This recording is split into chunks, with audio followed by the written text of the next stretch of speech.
les années 80, Suzuki a voulu prouver qu'elle pouvait également créer une moto muscle capable de détruire l'asphalte. C'est ainsi qu'est née la Madura 1200, avec un moteur B sauvage, un design futuriste et une attitude provocante. Ils en ont fait l'une des motos les plus radicales de son époque. Mais pourquoi cette bête est-elle tombée dans l'oubli tandis que d'autres sont devenues des légendes? Aujourd'hui, nous revivons l'histoire de la Suzuki Madura 1200, la muscle bike qui a voulu défier toutes les autres et en a payé le prix. Au début des années 80, le monde des grandes motos était dominé par les cruisers américains, avec Harley Davidson comme reine absolue. C'étaient des motos imposantes, lourdes et avec un style classique qui évoquait l'esprit rebelle du motocyclisme. Mais Honda, avec son obsession éternelle pour l'innovation, a eu une idée qui semblait sortie d'une expérience de laboratoire. Et si nous mettions le moteur d'une superbike dans un cruiser? C'est ainsi qu'est apparue en 1982 la Honda Magna. Une moto qui a véritablement brisé tous les schémas en mariant le confort d'une cruiser avec la performance d'une moto sportive. Son moteur en V de 750 cm3 offrait une puissance et une accélération jamais vues auparavant sur une moto de ce genre.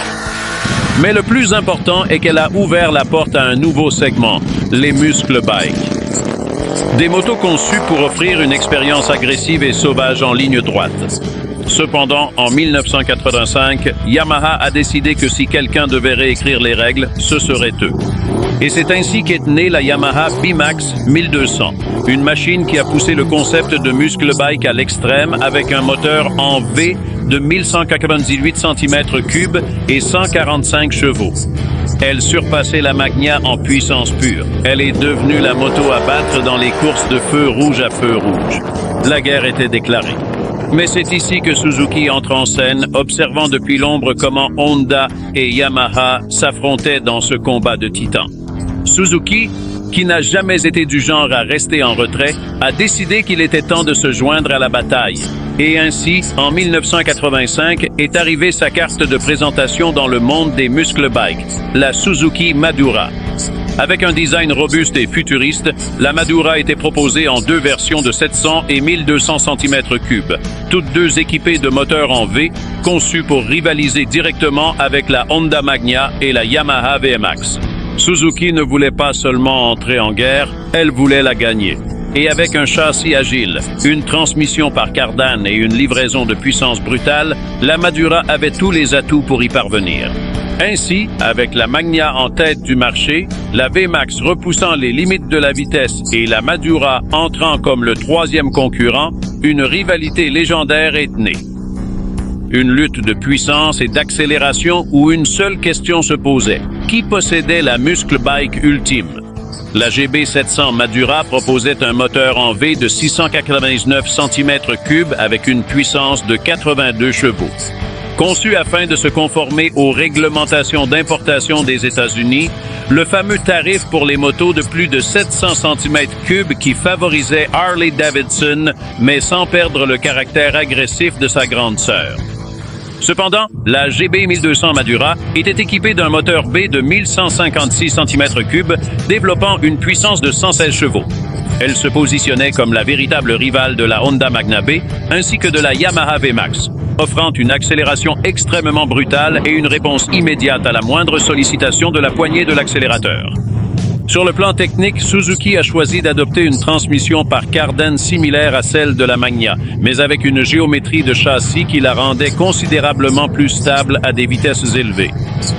Sa suspension arrière ajustable et sa répartition du poids en faisaient une motocyclette étonnamment agile pour sa taille imposante. Cependant, le design esthétique de la Madura était, disons, sujet à controverse. Alors que la Honda Magna avait des lignes plus douces et élégantes et que la Yamaha VMAX ressemblait à une fusée sur roue, la Madura optait pour un style plus industriel. Des formes carrées, comme si quelqu'un avait conçu la moto avec une règle rigide au lieu d'un crayon fluide. Un réservoir d'essence volumineux et angulaire que certains disaient ressembler à une grosse brique sur le châssis. Une selle haute et plate qui lui donnait une position de conduite différente de celle de ses rivales. Certains l'appelaient la muscle bike la plus laide, d'autres disaient qu'elle avait un aspect futuriste pour son époque. Il est vrai que son esthétique ne séduisait pas tout le monde. Cependant, lorsque vous preniez la route et accélérez, tout ce débat concernant son apparence devenait secondaire. Parce que la Madura n'était pas là pour gagner des concours de beauté. Elle était là pour faire trembler l'asphalte.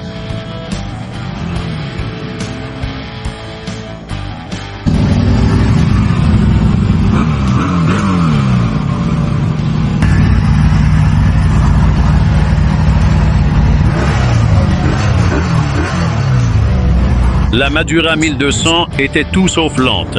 Avec son moteur en V refroidi par liquide, elle délivrait la puissance de manière plus progressive que la Yamaha Max et avait plus de couple à bas régime que la Honda Magna.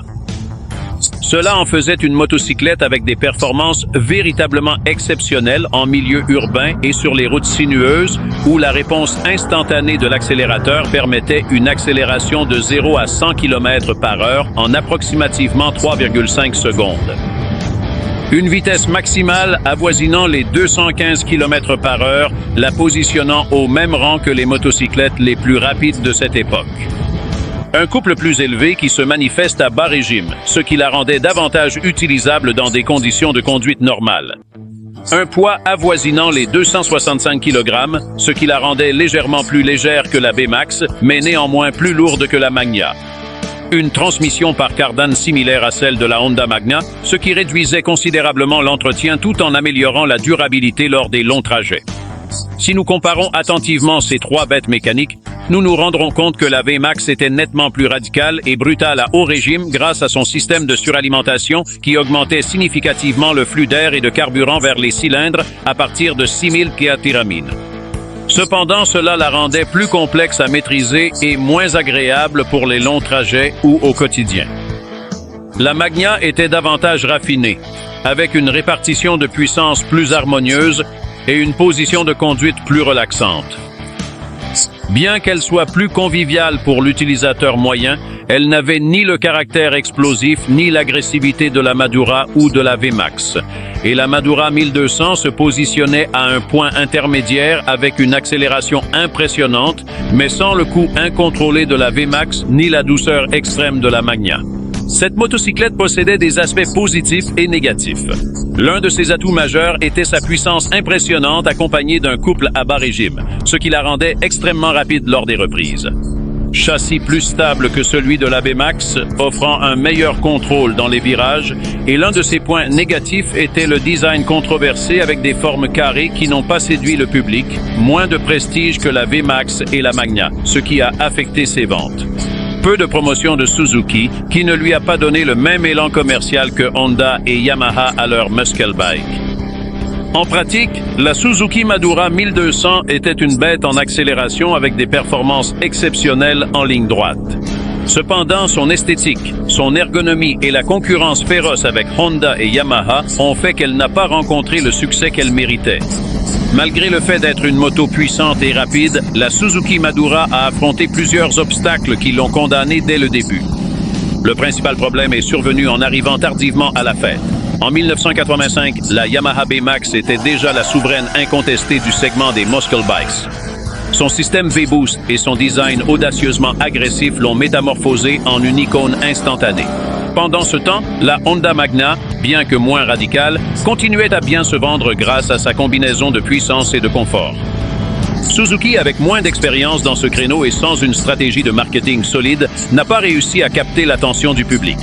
De la même manière, bien que la Madura fût une bête, elle n'a pas convaincu les motards par son apparence et dans un marché où l'image était essentielle, la Madura n'avait tout simplement pas l'attrait visuel que recherchaient les acheteurs. En l'année 1986, le gouvernement des États-Unis a mis en place un tarif douanier de 45% sur les motocyclettes japonaises ayant une cylindrée supérieure à 700 cm3. Cette mesure avait pour objectif de protéger Harley-Davidson, qui à cette époque était au bord de la faillite en raison de l'invasion de motocyclettes japonaises plus avancées technologiquement et moins coûteuses. Cela a eu un impact direct sur la Heavy 1200 Madura, car le marché américain était sa destination principale. En raison d'un prix plus élevé causé par les taxes, les ventes se sont rapidement effondrées et Suzuki a été contrainte de la retirer du catalogue en moins de 2 ans. Bien qu'elle ait eu le potentiel d'être une concurrente forte, la combinaison d'une mauvaise stratégie marketing, d'un design controversé et de barrières commerciales a fait que la Madura n'a jamais atteint le succès de ses rivales. La Suzuki Madura n'a duré que 2 ans sur le marché. En 1986, Suzuki l'a retirée du catalogue, marquant son échec commercial. Tandis que la Honda Magna et la Yamaha VMAX continuèrent d'évoluer, la Madura est tombée dans l'oubli. Mais attention, bien que la Madura ait été un échec commercial, cela ne signifie pas qu'elle n'a pas laissé de traces. C'était la tentative de Suzuki d'entrer dans le monde des muscle bikes, et bien qu'ils n'y soient pas parvenus, ils ont démontré qu'ils pouvaient fabriquer un moteur B d'une puissance brutale. Elle est devenue une moto de culte. Peu de gens s'en souviennent, mais ceux qui la possèdent la considèrent comme une rareté des années 80. Elle a prouvé que la guerre des muscle bikes n'était pas réservée à Yamaha et Honda. Suzuki a voulu entrer dans la compétition et bien qu'elle ait perdu, elle a laissé sa marque. Aujourd'hui, trouver une Madura en bon état est compliqué, mais il y a toujours des passionnés qui restaurent et maintiennent en vie cette moto. Et si vous souhaitez découvrir l'une de ces grandes rivales, la Honda Magna, cliquez sur cette vidéo et on se retrouve là-bas.